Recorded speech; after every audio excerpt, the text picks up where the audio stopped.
Selamat malam saudara-saudari jemaat PTMC Keramat Pulo. Untuk memulai acara kebaktian Rabu malam kita akan berdoa di dalam hati kita masing-masing.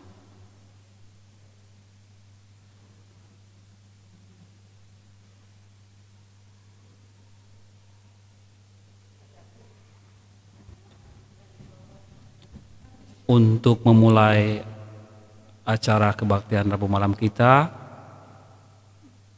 akan menyanyi lagu Sion nomor 196, Tuhanku berkata.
Untuk membuka acara Rabu malam ini kita undang Bapak Franky Simbolon untuk membawakan dalam doa.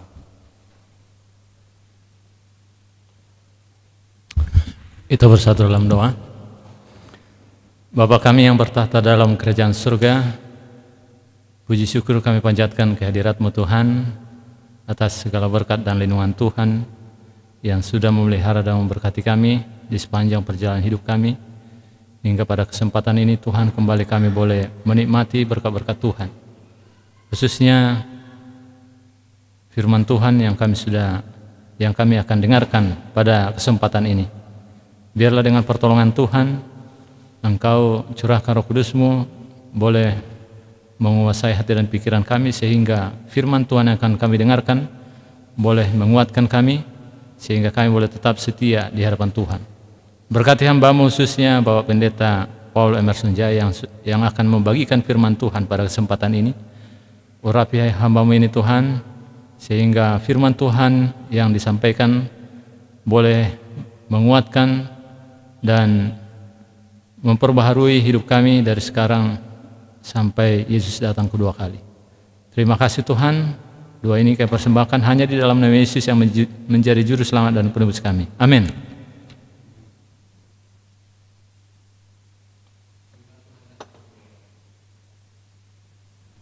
Kita persiapkan hati dan pikiran kita untuk firman Tuhan yang akan dibawakan oleh Bapak Pendeta Paul Emerson Jaya. Selamat malam saudara yang kasih dalam Tuhan. Kita bersyukur pada malam hari ini oleh karena kasih-Nya kita dipertemukan kembali dalam malam permintaan doa. Sebelum saya menyampaikan renungan untuk malam ini, kita akan kembali berdoa sejenak. Bapa di sorga, hati kami sangat bersuka karena kami memiliki waktu bersama dengan anak-anak-Mu dimanapun berada saat ini, mengadakan ibadah, memuliakan Tuhan, mendengarkan sabda-Mu. Urapi firman Tuhan yang akan kami dengar. Di dalam nama Yesus kami berdoa dan mengucap syukur. Amin. Saudaraku yang kasih di dalam Tuhan, sesungguhnya sudah cukup lama Allah merindukan manusia ciptanya itu akan kembali bersama-sama dengan Dia di dalam kemuliaan. Manusia sudah lama merosot. Setan bekerja membuat jurang perpisahan. Perpisahan yang tidak terlalui antara bumi dan sorga. Manusia hasil karya Tuhan itu menderita. Kenapa? Karena setan dengan segala kepalsuan memberanikan hati manusia jatuh dalam dosa. Dan adalah maksud daripada setan mau menghabiskan kesabaran Allah, mau memadamkan api kasih Tuhan dari manusia, supaya Yesus meninggalkan dunia ini dan memberikan kekuasaan itu kepada setan. Luar biasa, saudara. Dua kerinduan yang bertentangan. Satu kerinduan Allah untuk memulihkan manusia kembali kepada kebahagiaan semula.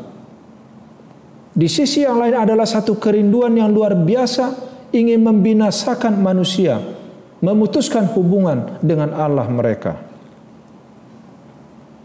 Saudara yang kasih, bila mana kita membaca Alfa dan Omega, volume 5 halaman 31 dan seterusnya, kita mendapati bagaimana rencana Allah yang begitu indah, kerinduan Allah yang begitu besar kepada umat kesayangannya. Kabar keselamatan yang disampaikan kepada manusia dengan keperantaraan manusia juga. Itulah sebabnya kenapa orang Israel, bangsa Yahudi ini, dipilih oleh Allah menjadi umat kesayangan. Bukan mau memonopoli kebenaran, bukan. Justru Tuhan ingin agar mereka hidup dalam kebenaran dan menjadi panutan, menjadi juru kabar kepada orang lain. Tetapi terbalik, justru mereka menimbun kepada diri mereka mana kehidupan itu dan akhirnya menjadi busuk. Ingat pada waktu orang Israel di padang belantara, mereka diberi makan oleh Tuhan mana setiap hari. Dan Tuhan katakan, ambillah secukupnya. Kecuali pada hari yang ke-6, hari persiapan, agar kamu mengetahui bahwa hari ke-7 adalah hari Sabat Tuhan Allahmu. Sekalipun engkau tidak bekerja pada hari itu, sekalipun engkau tidak menabur hari itu, sekalipun engkau tidak melakukan kegiatan hari itu, berkatmu tidak hilang. Kenapa? Hari ke-6 Tuhan memberikan 2 kali lipat.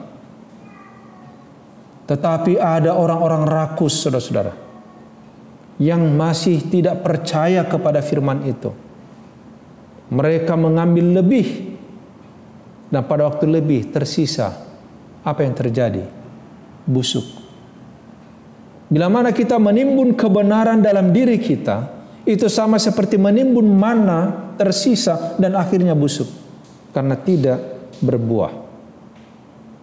Agama yang mereka coba tahan bagi mereka sendiri. Ingat saudara, itu menjadi pelanggaran. Kenapa? Kalau kita menahan kebenaran, dikatakan di dalam halaman 32 dalam Alfa Omega volume 5. Mereka merampas kemuliaan Allah daripadanya. Mereka menipu dunia dengan pemalsuan Injil. Mereka enggan menyerahkan diri kepada Allah untuk keselamatan dunia. Yang paling hebat, mereka menjadi alat setan untuk kebinasaannya. Bayangkan saudaraku, kita diperalat setan, tapi membuat kita binasa. Ini perlu dipikirkan pada malam hari ini. Saudara-saudaraku, setan menggunakan kita, tapi membuat kita binasa. Kalau setan menggunakan kita demi kebaikan, ya mungkin masih beda pemikirannya. Ini dia gunakan kita menghancurkan kita. Bukankah kita orang yang paling malang? Orang yang paling bodoh? Kita digunakan oleh seseorang tapi untuk menghancurkan diri kita sendiri. Saudaraku yang kasih, bangsa yang tadinya telah dipanggil Allah untuk menjadi tiang dan landasan kebenaran, sekarang menjadi wakil-wakil setan. Saudaraku yang kasih dalam Tuhan, perlu kita ingat, penipuan akan dosa sekarang sudah mencapai puncak. Segenap alat untuk memeras jiwa manusia telah dikerahkan. Anak Allah yang memandang dunia ini melihat penderitaan itu dan melihat kemelaratan manusia. Tuhan lihat, alat-alat setan dipersatukan dengan manusia. Bahkan apa dikatakan, tubuh manusia itu dijadikan guna tempat kediaman Allah, sekarang menjadi kediaman roh-roh jahat. Saudara yang kasih dalam Tuhan, mari kita tilik hati kita. Tidak perlu lihat orang lain. Tilik hatimu. Saya tilik hati saya. Apakah sekarang ini diri saya menjadi kediaman roh-roh jahat? Panca indera, urat saraf, hawa nafsu, anggota-anggota tubuh manusia sekarang sudah dikerahkan menjadi alat gaib dalam pemanjaan nafsu yang paling hina. Saudara yang kasih dalam Tuhan, kita tidak bisa membenarkan diri. Sekarang ini saya lihat banyak orang menganggap dirinya benar dan mulai menjatuhkan orang lain, menghina orang lain, memfitnah orang lain. Saudara-saudara, apakah roh Allah ada di dalam hatimu? Apakah roh Allah diam di dalam hatimu?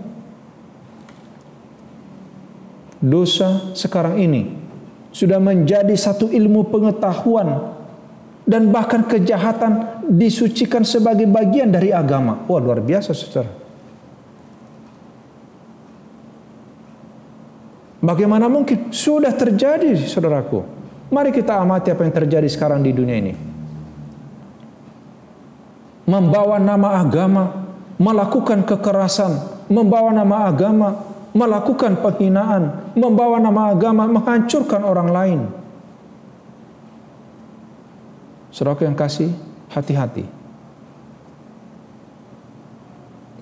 Pengakuan apa yang kita miliki saat ini? Benarkah roh Allah ada berdiam di hati kita? Itu dipancarkan, dinyatakan melalui tindakan kita, melalui tulisan kita, melalui cara kita memandang orang lain, saudara. Saudara yang kasih, mungkin sering kita bertanya, kenapa Tuhan belum bertindak? Kenapa Tuhan belum bertindak saat ini? Dikatakan di sini dalam tulisan inspirasi, dengan perhatian yang besar, dunia-dunia yang tidak jatuh ke dalam dosa telah memandang, hendak melihat Tuhan Allah bangkit, lalu menyapu bersih segala penduduk bumi. Sebenarnya dunia-dunia lainnya masih bersih itu, melihat kejahatan bumi kita ini, mereka maunya Tuhan sudah binasakan kita ini. dunia kita ini. Tapi ingat kalimat ini. Maka kalau sekiranya Allah melakukan ini, setan sudah siap untuk melaksanakan rencananya guna memperoleh bagi dirinya sendiri sumpah setia makhluk-makhluk semawi. Oh, saudara-saudara, bayangkan kalau Tuhan melakukan tindakan membinasakan bumi kita ini sekarang, maka pasukan setan itu, orang-orang yang sudah terbabit dengan kuasa setan, mereka akan semakin bersatu dan semakin setia kepada setan. Ia telah mengatakan bahwa asas pemerintahan Allah membuat keampunan mustahil dapat diperoleh. Itu yang dia tawarkan, itu yang dia gembar-gemborkan. Sekiranya dunia ini dibinasakan, niscaya ia akan mengatakan bahwa segala tuduhannya itu terbukti benar. Kenapa? Setan sekarang sedang siap hendak melemparkan kesalahan kepada Allah dan menyebarkan pemberontakannya kepada dunia yang di atas. Dia saudaraku yang kasih. Makanya perhatikan sekarang ini yang sedang terjadi. Apakah itu di gereja, di organisasi kita? Ada banyak orang sekarang ini melemparkan kejahatan-kejahatan, memblow up saudaraku kekurangan-kekurangan, seolah-olah mereka membuat satu perubahan. Tetapi ini adalah cara setan yang paling ampuh menjatuhkan akhlak, menjatuhkan umat Tuhan, menghancurkan gereja. Saudara yang kasih, hati-hati. Ini yang dilakukan oleh Tuhan, luar biasa. Tetapi ganti membinasakan dunia ini, Allah menyuruh anaknya untuk menyelamatkannya. Saudaraku yang kasih dalam Tuhan, pengorbanan dibutuhkan di dalam iman. Kematian terjadi demi keselamatan manusia.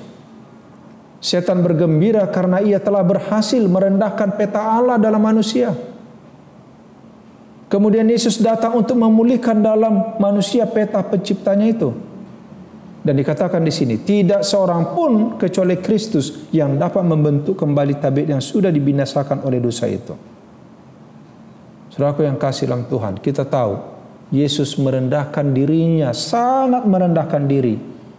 Dia datang dalam kemuliaan, dari kemuliaan kepada kehinaan. Dia harus mati di kayu salib.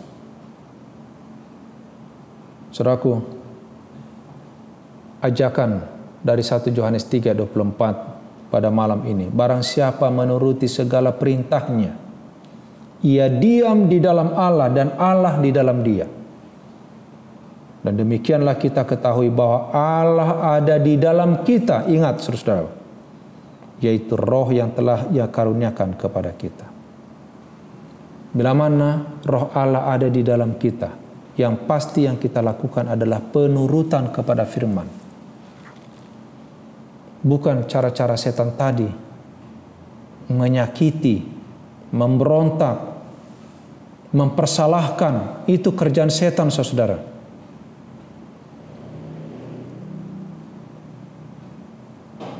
Hal-hal rohani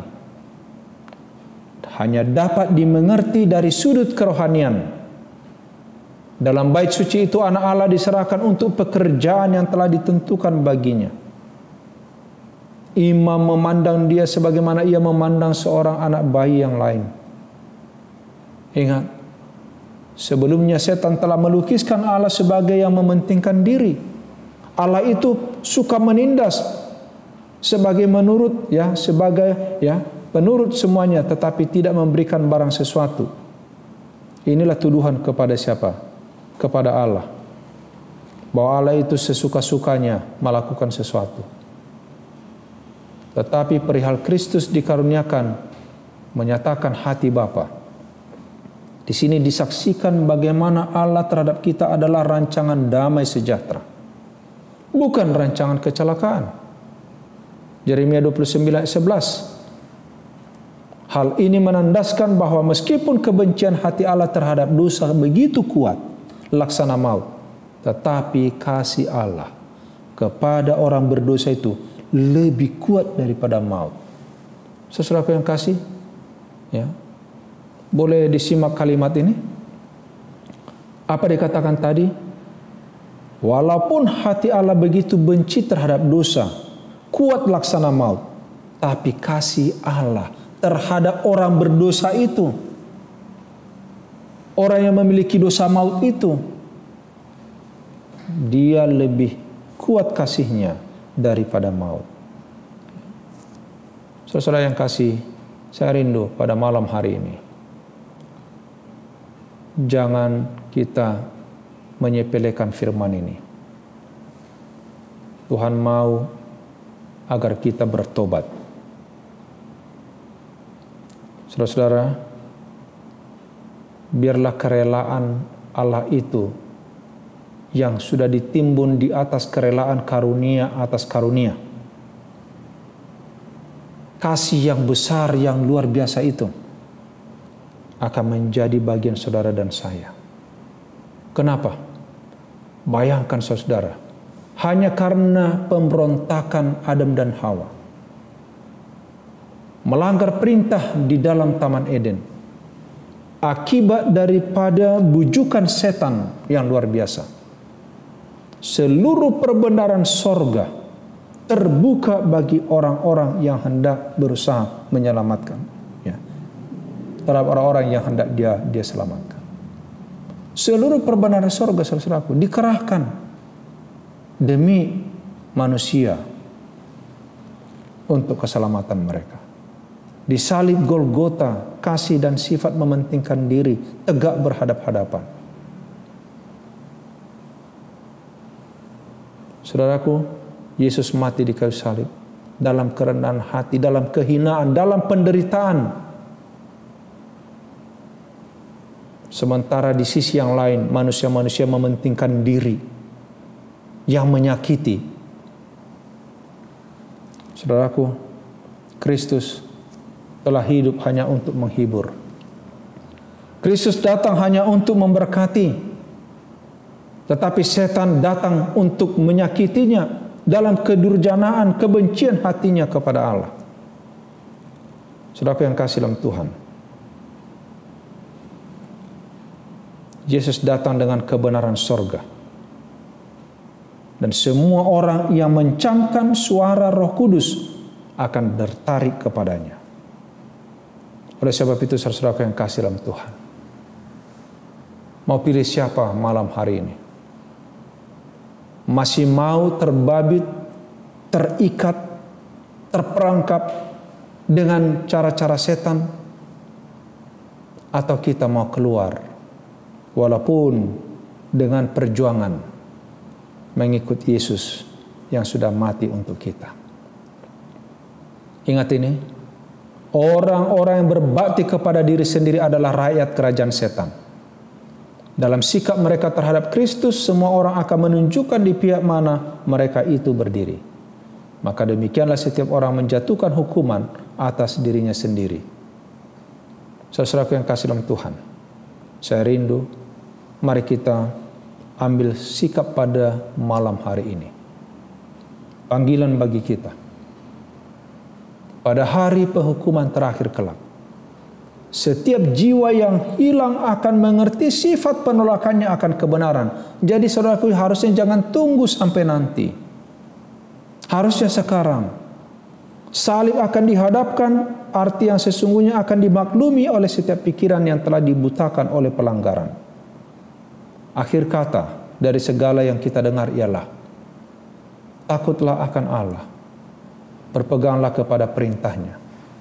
Karena ini adalah kewajiban setiap orang. Kenapa saudara? Karena Allah akan membawa setiap perbuatan ke pengadilan yang berlaku atas segala sesuatu yang tersembunyi, entah itu baik, entah itu jahat. Pengkhotbah 12 ayat 13 dan 14.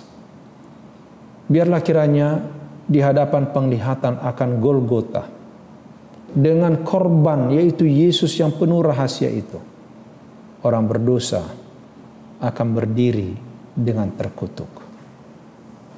Tapi orang yang bertobat, mereka akan menjadi orang yang terberkati.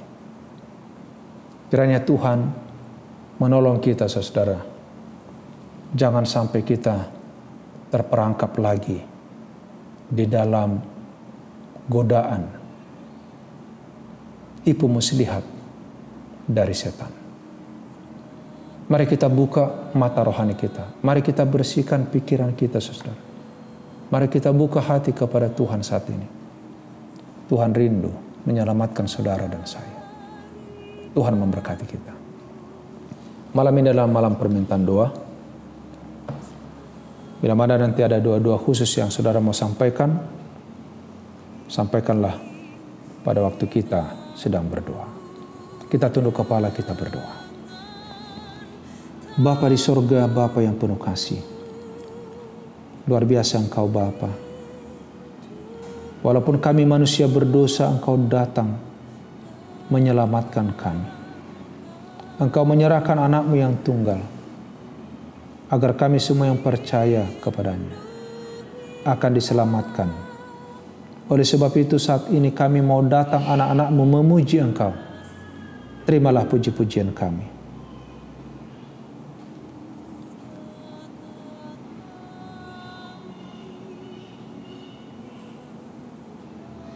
Bapa, kami sadar bahwa kami ini manusia lemah. Kami manusia berdosa. Banyak kekurangan kami. Sering kami terperangkap dengan kebodohan ya Bapa. Terperangkap oleh selera yang rendah. Kami jatuh oleh karena tipuan dan muslihat daripada setan sendiri. Oleh sebab itu saat ini kami datang mengakui kesalahan kami. Kiranya Tuhan mengampuni kami.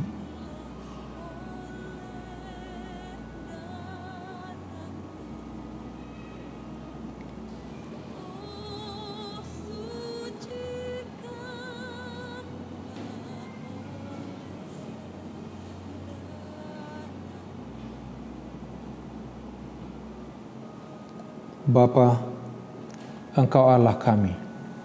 Engkau penyedia segala sesuatu. Kiranya Engkau memberkati anak-anak-Mu, suami, istri, anak, mantu, cucu, memberkati pekerjaan dan usaha tangan mereka, memberkati cita-cita mereka, memberkati pelayanan mereka, berikan kesehatan, panjang umur, dan sukacita.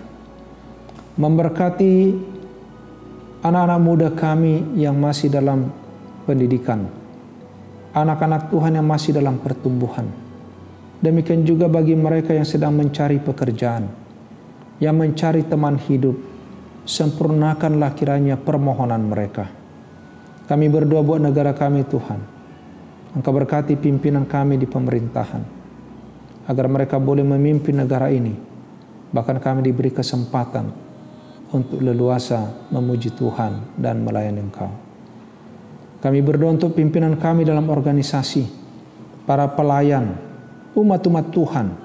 Biarlah kami bekerja sama, menyadari hari Tuhan sudah dekat, sehingga kami saling menguatkan, saling mengisi, saling membantu, bahkan dengan sukacita menyebarluaskan firman-Mu, agar kedatangan Yesus, kesudahan dunia ini segera terjadi. Kami berdoa Tuhan untuk semua aktivitas yang kami lakukan, program-program di dalam pelayanan, penginjilan, demikian juga di dalam membangun kerohanian umat. Biarlah kami semua saling mendukung satu dengan yang lain. Dan saat ini, bila mana ada permohonan lain dari anak-anak-Mu, Tuhan kiranya sendengkan telinga-Mu.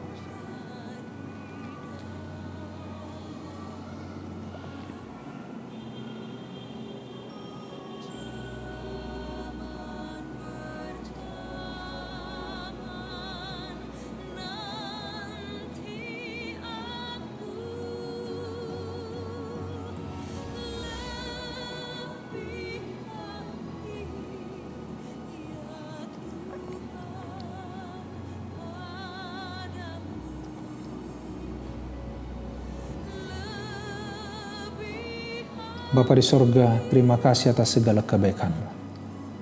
Terima kasih atas segala firman yang Engkau sudah berikan bagi kami.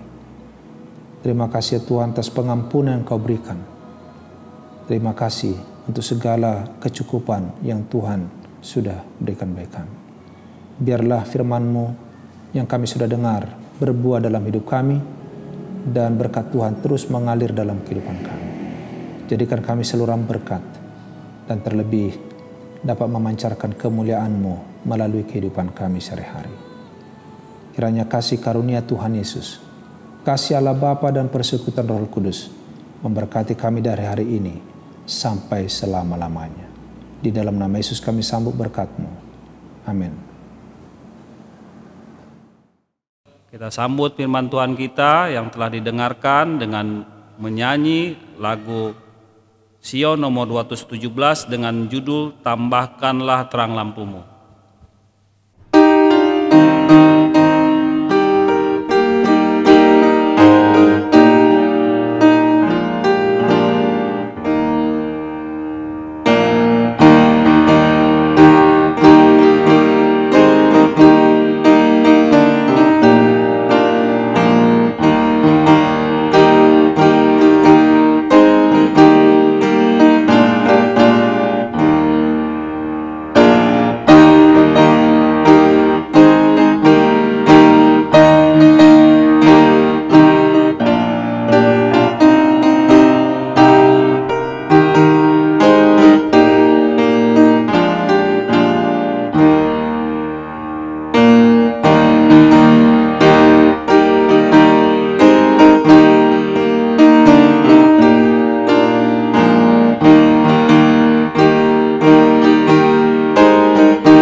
Mari kita bersatu dalam doa.